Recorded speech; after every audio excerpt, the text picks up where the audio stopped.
Welcome back. This is a continuation of our class from last Friday, the 26th.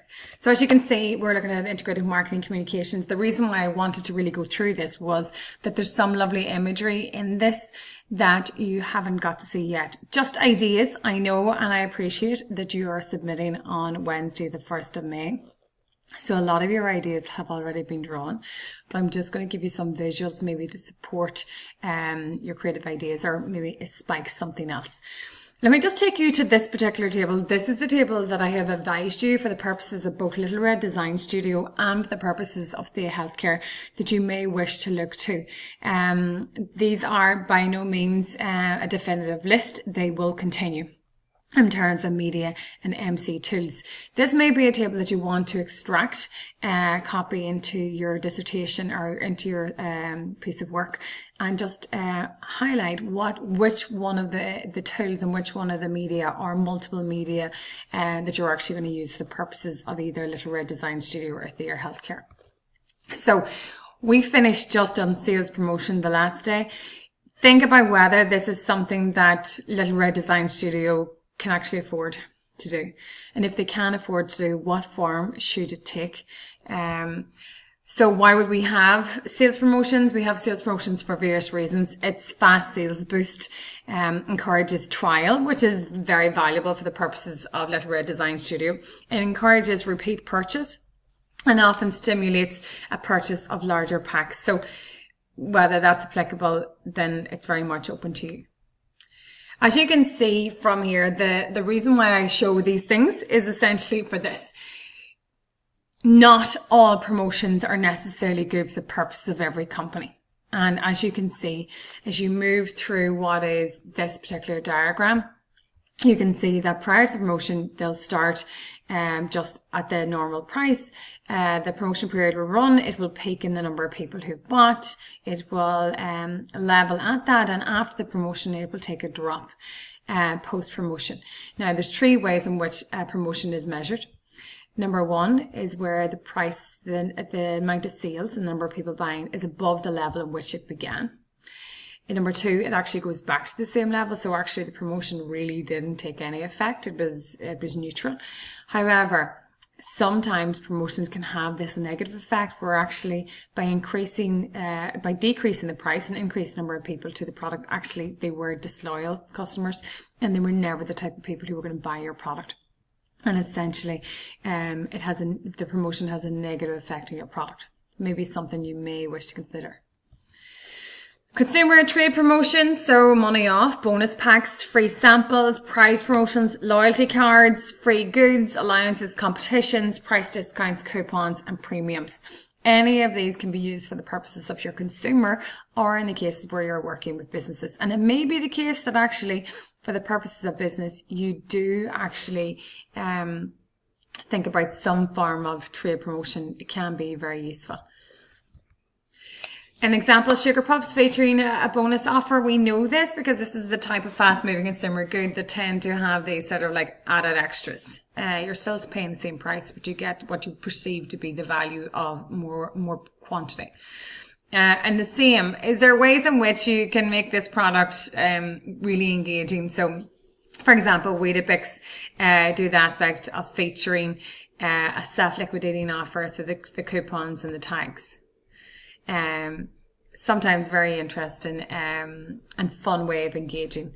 And a small sum of money is paid to cover the cost of the book and the administration.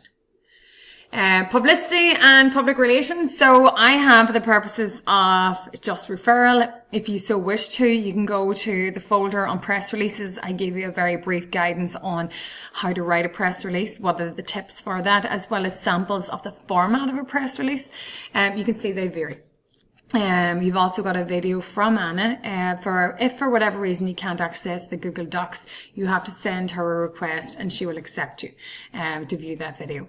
So for publicity and public relations, it is a non-personal communications about an organisation, product service idea that is not directly paid for nor run under identified sponsorship. Public relations is a management function which evaluates public attitudes and identifies public policies and procedures of an individual or an organisation with the public interest and executes a programme of action to earn public understanding and acceptance. So these are very academic based definitions, but essentially what are the objectives? Public relations is about prestige and reputation. How do we ensure that we maintain the actual reputation that we have, hopefully a good one, or actually build a reputation that, especially for a startup firm such as Little Red Design Studio. Promotion of the product. Press releases are a fantastic example of being able to promote a product, as well as public relations, and it does this on a day-to-day basis. So even her engagement with Humans of Ireland or Humans of Dublin, her engagement even at the Plying Championships previously and to come, her engagement at trade stands is all a form of public relations. She's dealing with issues and opportunities. It's the goodwill of customers, suppliers, distributors, employers, employees and governments on a larger scale. Overcoming misconceptions. So at least with Anna, she has the ability, if someone has a query about a product, she can actually address it then and there. Dealing with unfavorable publicity is a large aspect of public relations and links to crisis management. So sometimes public relations is required to deal with things that we don't necessarily want to happen, but we have to manage. And public relations is often used for attracting and keeping good employees. Rory McIlroy, for example, in the past has had previous examples of sort of management, really, of a crisis management and managing his own PR. So when he leaves his own agent and he forms his own company. So it was a major press story at the time back in 2013, and an example of how things can impact on even their professional career. An organisation and its public, so you've got media, finance, employees, commercial, government and public. I realise this is talking to a larger firm or commercial firm. Publicity, credibility of message. I think that's core. So think about how you can make your message credible and to the audiences that you're speaking to. There's no direct media costs, because typically you're using a third party who publishes your or shares your story for free, or you have the ability to communicate directly. However, you've lost the control of publication timing and content once you pass it to an editor, unless they make formal contact with you via your contact details. Ultimately, they can take that story and run with it the way they interpret it. So it's very interesting.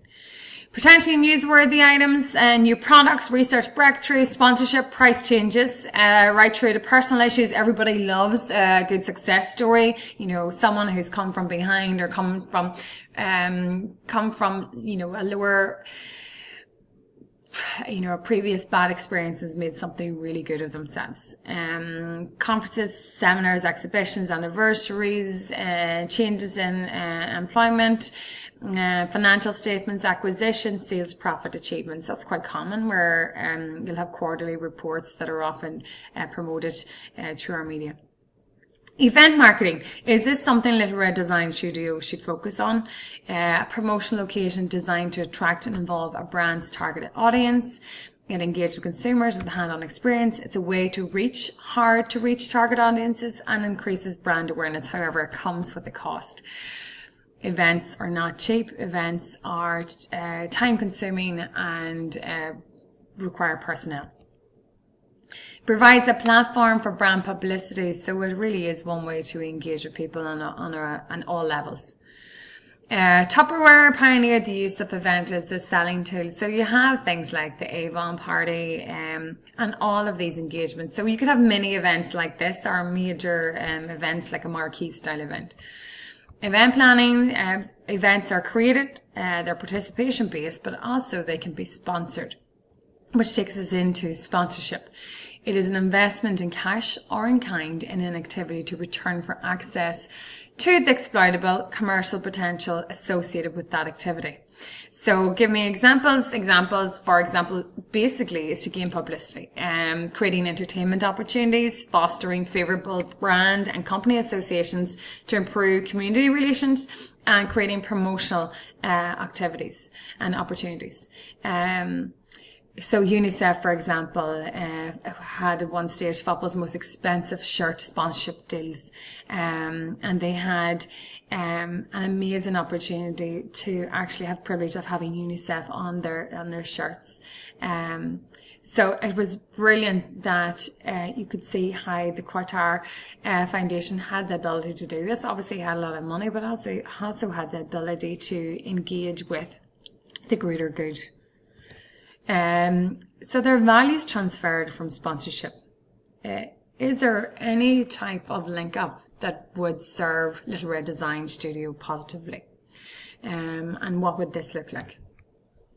Exhibition objectives. This is something Little Red Design Studio have thought about, will consider, and you may identify opportunities for her to actually take part in exhibits or in shows of some sort. So what's her purpose behind this? What type of show? Is she going to attract current customer base? Is she looking at potential customer base? Is she going there to sell? Is she just going there to promote or to collect information when she's there? Product placement. Wouldn't it be fantastic if you could walk in and see the mat placed in, on a, in a major retailer, or even in a local soap or whatever it may be, but, not always an easy thing to do, but would be great. Some growth drivers, so mass market reach, positive associations, credibility, targeting, branding, and promotional opportunities. So very much depend on the type of product, whether they have the opportunity to be placed. So we have Omega artists, obviously appeared in James Bond's films. We have movie program failures, risk, lack of prominence, that actually you put a lot of time and investment in getting your product into that film, but actually it's not used in the way that you had intended it to be used. Audience annoyance or loss of control. And audience annoyance relates to the fact that maybe it's overshot or overused. You've got social media here, which refers to the means of interactions among people in which they create, share, or exchange information and ideas in virtual communities and networks. The media landscape is that table originally that we looked at, and that covers everything from TV to radio to newspapers to transit on the bus, on the side of buses, ramps, etc., as well as handrails, right through to petrol pumps, where you have it on the cover of the petrol dispenser, as well as ad shells, bus shells, right through to out of home advertising. This is billboards, street furniture, escalators, stair rails. The list, the endless opportunities in which you can advertise, promote, use any form of promotions using any one of these media landscapes is amazing. So this could be both the traditional sense and the digital sense, from your social media such as Instagram, Twitter, Snapchat, LinkedIn, whatever you feel is applicable and relevant to the company. So phase 2 is that once we have sort of the tools and the media covered, is what is the creative idea? Now, you may say that the creative idea comes first and then you choose the media as a response, but also a whole idea of seasonal timing. When is it important to actually have these ideas created, and at what time in the schedule of activities should this be done? Resources, setting budgets, guesswork, often sales. We've talked about this. I provided you with a slide on the measurement of public relations and publicity. So there is implications on human time and actually on physical constraints and timeline of any campaign. Setting the budget, percents of sale, return on investment, objective task, and actually the share of voice, which is a brand's proportion of the total media spending in the brand's product category. This may seem above the remit of what you're doing for Little Red Design Studio, but it's essentially extremely important in any marketing plan.